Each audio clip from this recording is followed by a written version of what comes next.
convido para fazermos essa leitura de forma alternada, os homens lendo o versículo ímpares e as mulheres os versículos pares.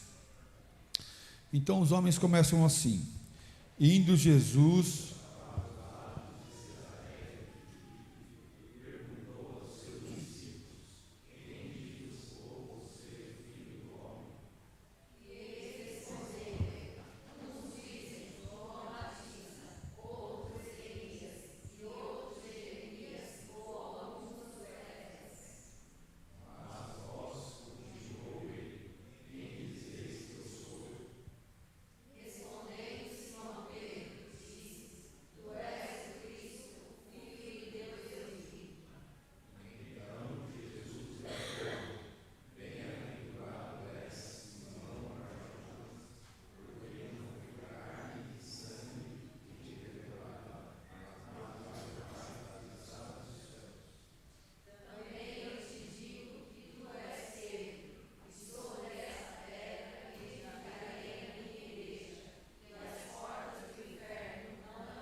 Amém. Até aí, obrigado.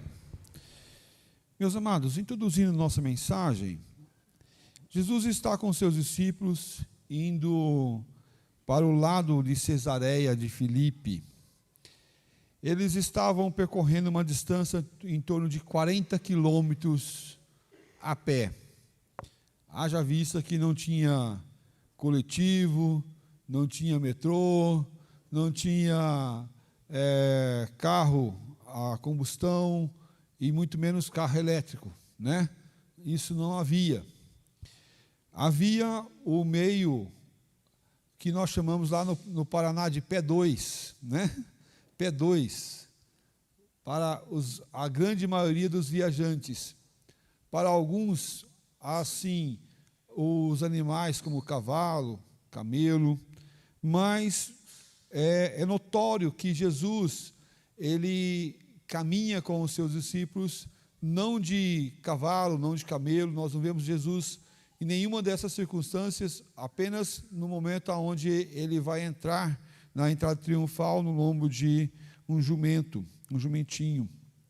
Mas fora isso, nós vemos Jesus caminhando a pé ou de barco em algumas circunstâncias. Mas Jesus, ele está nessa ocasião a pé com seus discípulos, nessa caminhadinha de 40 quilômetros, coisa básica, e Jesus lança uma pergunta com um propósito claro e específico. A pergunta é: quem diz o povo ser o Filho do Homem? Ou seja, o que as pessoas estão falando que eu sou? O que as pessoas estão falando? E é interessante que essa pergunta não é a base para Jesus fazer. Essa pergunta deriva-se, ou irá culminar, na pergunta que ele quer a resposta. Jesus não está preocupado que as pessoas estavam falando dele, né? Qual que era o comentário dele, de Jesus. Mas Jesus queria saber, sim, ou trazer à mente dos discípulos para quem é Jesus para os discípulos. Essa é a pergunta secundária, a segunda pergunta, mas que é a base dele fazer essa pergunta. E a resposta está no versículo 14, fala assim: eles disseram, alguns dizem João Batista, outros Elias e outros Jeremias, ou um dos profetas. A resposta que eles trazem, de que as pessoas estavam falando, é uma resposta genérica, não é uma resposta específica, é uma resposta genérica. Qual que é a parte genérica? João Batista, que já havia sido morto, Elias, ou Jeremias, ou qualquer um dos profetas. Ou seja, responderam, mas não responderam nada. Há muitas incógnitas para o povo. E Jesus agora vai trabalhar o cerne da pergunta, na sua segunda pergunta, mas e vós? O que vocês falam que eu sou? Mas e vocês? O que vocês estão falando de que eu sou?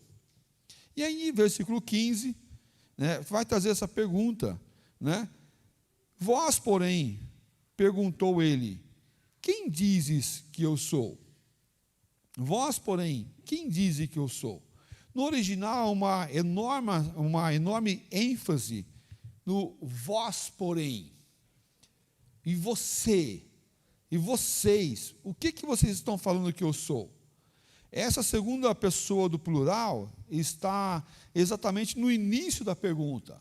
A ênfase está no vocês. E vós, porém. É preciso ter aqui em mente que essa pergunta é dirigida para todos os homens também. Não só para eles no passado, para os discípulos, mas de nós também respondemos quem é Jesus para nós hoje. Essa pergunta, ela transcende o tempo e o espaço. E as pessoas, os vós ali que estavam naquele local, naquele momento. Mas também os vós nossos hoje. Esse tempo vindo até nós, dando essa ênfase também para nossas vidas. Quem é Jesus? O que Ele é para nós? O que Ele é para essa igreja? O que Ele é para nossas vidas? Quem é Jesus para o nosso coração, a nossa alma? Quem é Jesus para a nossa caminhada do dia a dia? Quem é Jesus? E aí tem um personagem aqui que ele é fantástico, né? Que é Simão Pedro, o Pedrão, né? O Pedrão. Simão Pedro respondeu e disse, tu és o Cristo, o Filho do Deus vivo. Pedro, um sanguíneo nato, já tem as palavras à ponta da língua, né? Já responde imediatamente, tu és o Cristo, o Filho do Deus vivo. Quando Pedro afirma ser Jesus o Cristo, ele quer dizer que ele é o ungido. Ele quer dizer que Jesus é aquele que foi prometido, aquele que veio para cumprir a promessa, o mediador, o Cristo, que é esse ungido de Deus. Pedro declara que Jesus é o Filho do Deus vivo. Sim, Jesus é o Filho do Deus vivo, e é o Deus encarnado, é aquele que habitou em nosso meio. E essa fala é tão importante para a igreja, é tão importante para o povo do passado, é tão importante para os discípulos, foi tão importante para Pedro, mas também é muito importante para a igreja hoje. Quem é Jesus para a igreja? E aí eu tenho o tema aqui, eu coloquei o tema, uma igreja vitoriosa.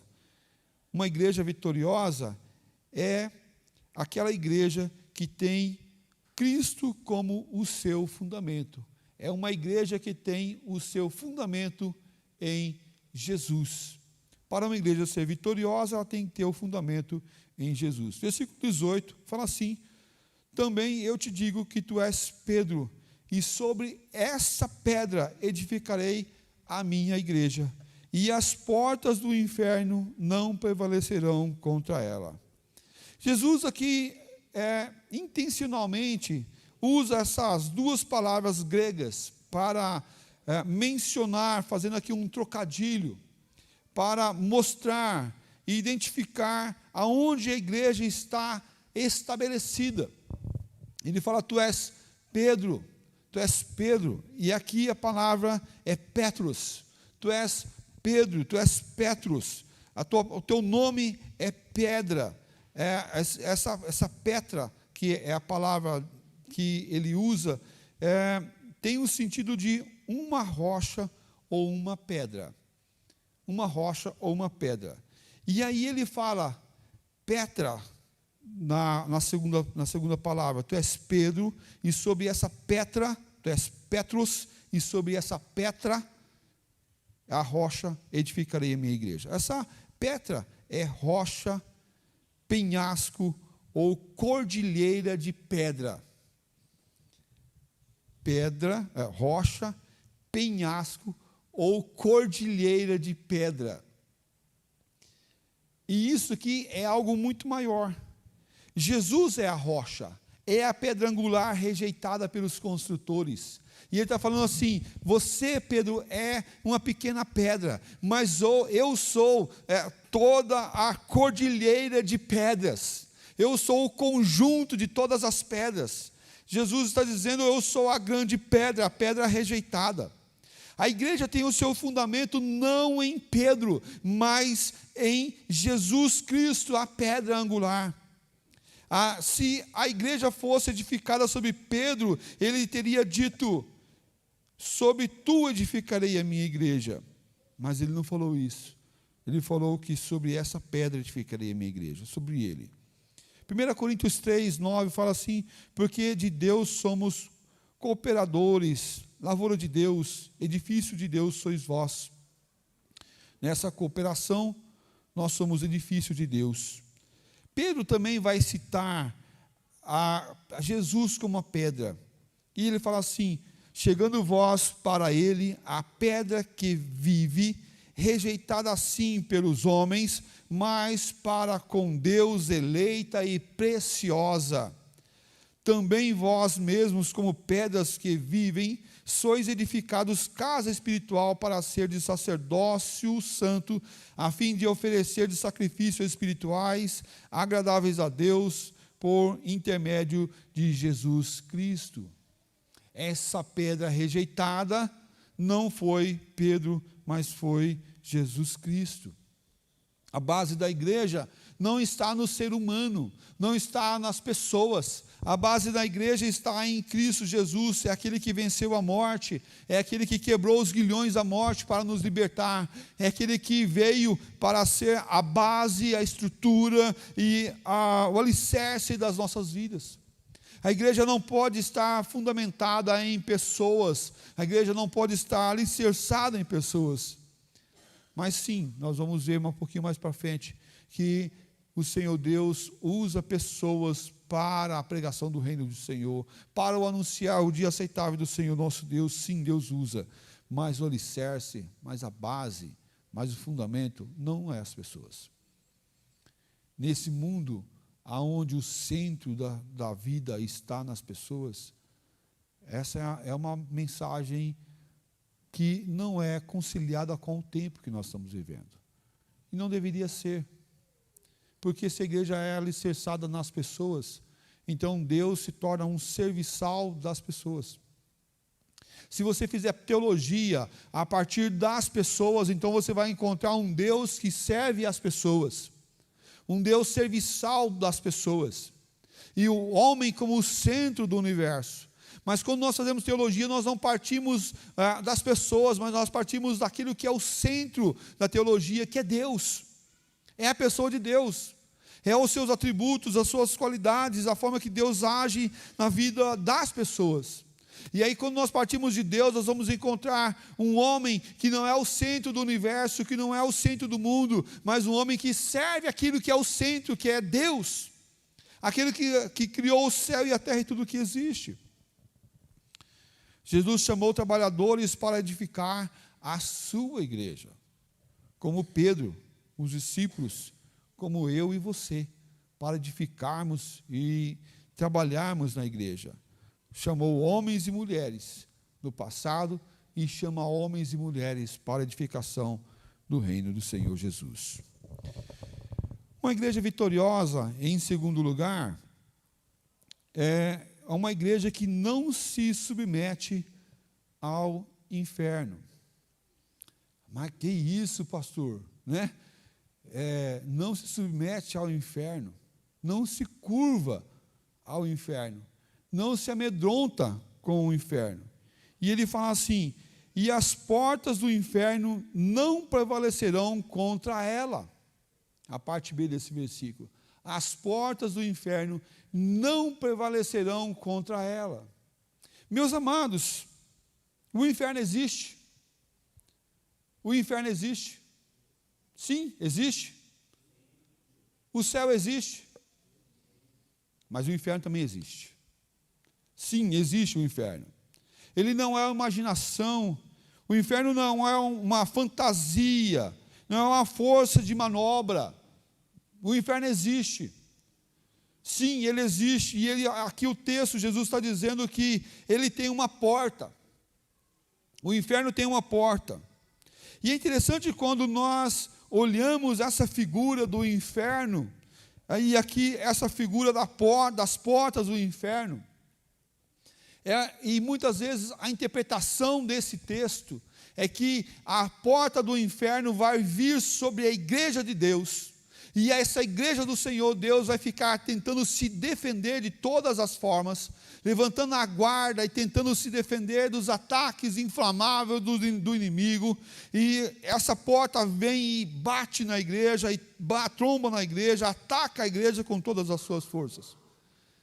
E a impressão que eu tenho nessa interpretação desse texto é que a igreja parece o Rocky Balboa, né, no filme lá Antigos, aquele filme antigo que ele vai levando os golpes no ringue, vai levando o golpe, até o inimigo cansar, e ele começa depois a lutar realmente e atacar o inimigo. Essa é uma interpretação desse texto, mas não é a melhor interpretação desse texto. Quando nós olhamos a palavra do Senhor nosso Deus, nós vamos ver que a igreja, o corpo de Deus, o corpo de Cristo, melhor falando, é essa igreja viva, a igreja atuante, a igreja militante, é a igreja que ela não está fixa e fixada em um único local. A igreja não é essas paredes, meus irmãos. A igreja não é essas pedras. A igreja não é esses bancos. A igreja não é esse púlpito. A igreja não é aqui na rua Tiradentes 205, essa estrutura posta. Mas a igreja sou eu e você vivos, andando e caminhando todos os dias, e rumo a Canaã celestial. O povo do Senhor é o povo que marcha rumo a Canaã celestial. Nós não somos dessa terra, nós somos peregrinos nessa terra. E essa igreja que luta, que batalha, nunca foi estabelecida em um único local, mas essa igreja invisível que está caminhando rumo ao Senhor nosso Deus. Mas é interessante que ele coloca aqui no inferno algo que é estável, que não se mexe, que não anda, que é o quê? A porta. O movimento da porta é apenas para dar acesso de um lugar para o outro. A porta faz separação. A porta separa o de dentro com o de fora. A porta separa e guarda o que está dentro, para que não saia, ou o que está fora, para que não entre. A porta faz essa separação. E é interessante que ele coloca aqui que as portas do inferno, essa figura do que está estabelecido, o que está parado ali, não vai prevalecer contra a igreja do Senhor Jesus Cristo. Uma igreja que vence, que é vitoriosa, é uma igreja que entende que ela não é parada, mas que entende também que essas portas do inferno não pode contra ela. E na interpretação, a melhor interpretação é que a igreja irá atacar o inferno, irá atacar essa porta, irá bater nessa porta, a ponto da porta não resistir e cair. Mas por que nós deveríamos então atacar essa porta? Né? Talvez você possa estar pensando, mas pastor, mas por que nós vamos atacar a porta do inferno? Sim, meus irmãos, aqui é para saquear o inferno, não para entrar, não para morar, mas apenas para tirar os eleitos de Deus que lá estão, para viver na graça e no amor do Senhor Jesus Cristo. As portas do inferno não prevalecerão contra a igreja. Não é uma igreja passiva, não é uma igreja que está levando golpes em cima de golpes, mas sim, é uma igreja ativa, é uma igreja que não se amedronta à ação do inimigo, à ação de Satanás e sua legião. É uma igreja que é vitoriosa porque entende que Cristo é a nossa força e que nenhum mal irá suportar a ação do nosso Deus. Quando Ele vai à frente, Ele abre as portas, mas também quando Ele fecha as portas. Devemos entender que a promessa de vitória é para o povo do Senhor. Nós somos mais do que vencedores. João 16:33 fala assim: essas coisas vos tenho dito para que tenhais paz em mim. No mundo passais por aflições, mas tende bom ânimo, eu venci o mundo. As dificuldades vão vir, sim, as batalhas vão vir, sim, mas tende bom ânimo, porque eu venci o mundo. Romanos 16:20 fala assim: e o Deus da paz, em breve esmagará debaixo dos vossos pés a Satanás. A graça de nosso Senhor Jesus Cristo seja convosco. Um dia Jesus Cristo irá vir e irá esmagar completamente a cabeça de Satanás. Sim, com os seus pés. Meus amados, a igreja vitoriosa é uma igreja que entende que ela tem um papel, ela tem um ato, e ela cumpre esse ato na vida do Senhor Jesus Cristo, realizando essa maravilhosa obra para a glória do Senhor Jesus. Convido para lermos o texto de Efésios, capítulo 6, 10 a 13. Convido a igreja para fazer essa leitura. Começando assim: quanto ao mais...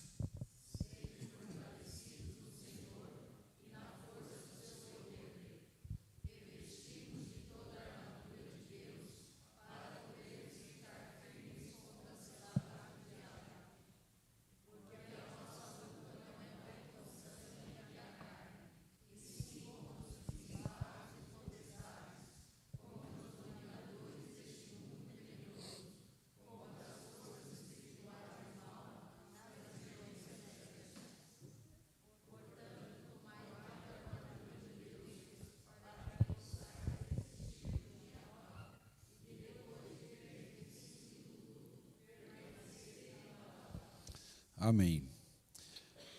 Você sabe por que o crente tem tanto medo de Satanás e das ações dele? É porque ele não se encontra e não se considera preparado e revestido para a batalha. Essa é a grande dificuldade. Esse é o grande medo que o cristão tem. Porque não está revestido com toda a armadura. Está temeroso, porque a sua vida não está em conformidade com o Senhor Deus e com o que o Senhor Deus quer. Não se acha suficiente, pronto para batalhar essa luta. Mas, meus amados, devemos entender que essa luta não é ganha por força ou por violência. Devemos entender que essa luta não é ganha pela nossa habilidade. Devemos entender que essa luta não é ganha pela nossa forma de manusear a espada ou o escudo ou qualquer outra coisa. Mas nossa luta é ganha no poder do Senhor Jesus Cristo. Nossa luta é ganha quando nós colocamos a nossa dependência no Senhor, nosso Deus. Essa luta é ganha quando entendemos que a nossa luta não é contra a carne ou contra a sangue, mas sim contra os principados e dominadores desse mundo tenebroso.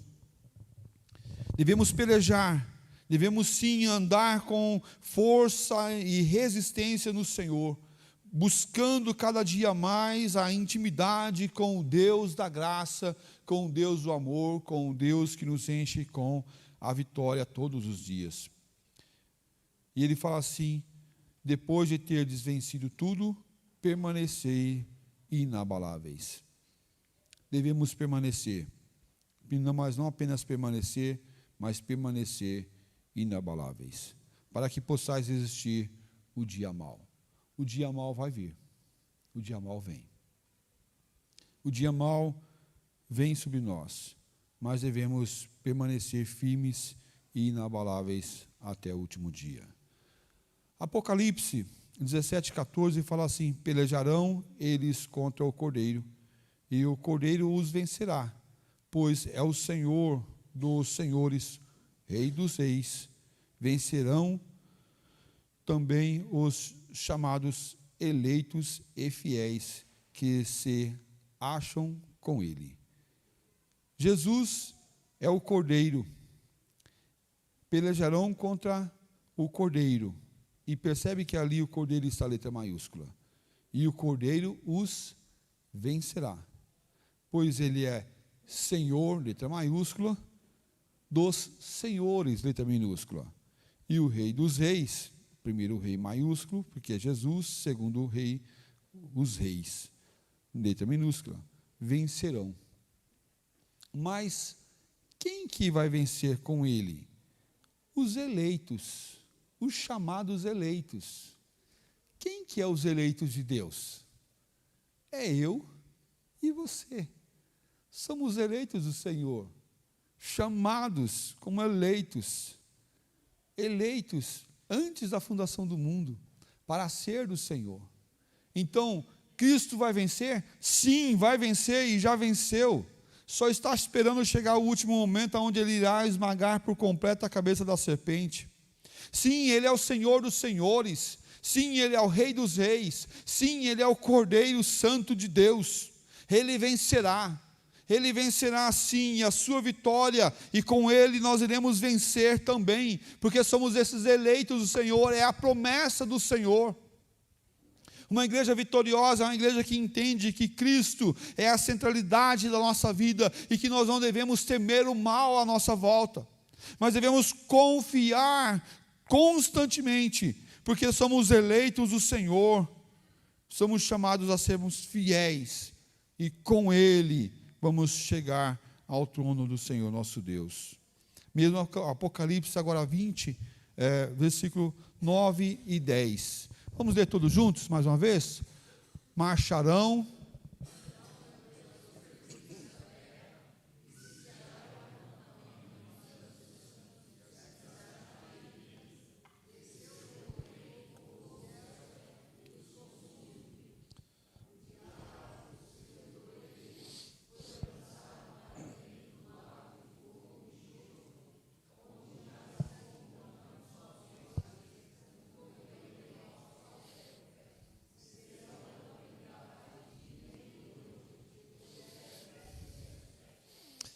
Olha só, e qual o final do diabo? É o lago de enxofre que foi preparado para ele e para os seus anjos.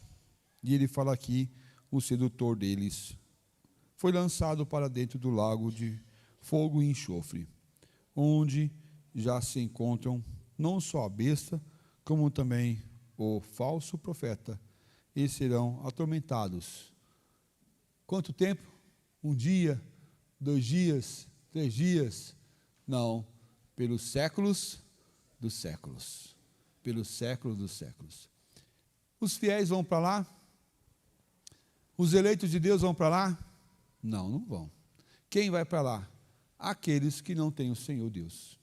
Aqueles que não confessaram o Senhor Deus. Aqueles que não se importaram com o Senhor Deus.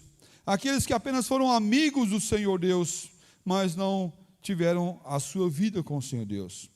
Martim Lutero escreveu o seguinte: na Escritura, as portas significam uma cidade e seu poder.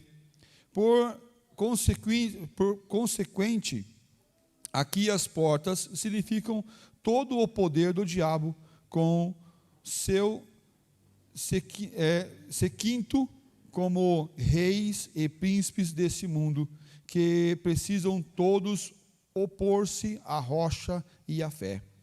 Porém, o conselho é este: ainda que os cristãos tenham de deixar para trás o corpo e a vida, as portas do inferno não são vitoriosas, mas a vitória será dos cristãos. A vitória será dos cristãos. Meus amados, que verdade maravilhosa. Nós somos vitoriosos. Nós somos vitoriosos. Concluindo a nossa mensagem dessa noite, somos igrejas de Cristo, compradas pelo seu precioso sangue. Ele é o cabeça da igreja. Ele é o cabeça da igreja. Ele nos chama para vivermos a graça, o amor, mas para sermos e somos chamados para exercer esse ministério, compondo cada parte da igreja, do corpo de Cristo, exercendo o ministério de cada um nesse corpo, sendo esse que é chamado não para se acomodar, mas é chamado para exercer, para trabalhar como corpo, vivendo, andando, amando e caminhando com o Senhor Jesus Cristo. Não pare, não pare, marche todos os dias como soldado do Senhor. Não pare, mas exerça o ministério que Deus colocou em sua vida e em seu coração. Não pare, não desista, mesmo que seja difícil e pesado, porque o Senhor é a nossa força, é a vitória em todos os momentos. Convido você a baixar sua cabeça, colocar o teu coração diante do Senhor. Coloque o teu coração diante dele. Peça que ele venha a te abençoar, a derramar graça sobre a sua vida, sobre o teu coração. Você está com medo? Tudo bem. Medo faz parte da vida. Mas não pare, não desanime. Lembre-se que você é vitorioso. Mas exerça o teu ministério. A parte do corpo a que você pertence. Exerça em nome do Senhor Jesus. Para a glória do Senhor Jesus. Vamos caminhar como igreja em todo o tempo. Para a glória dele mesmo.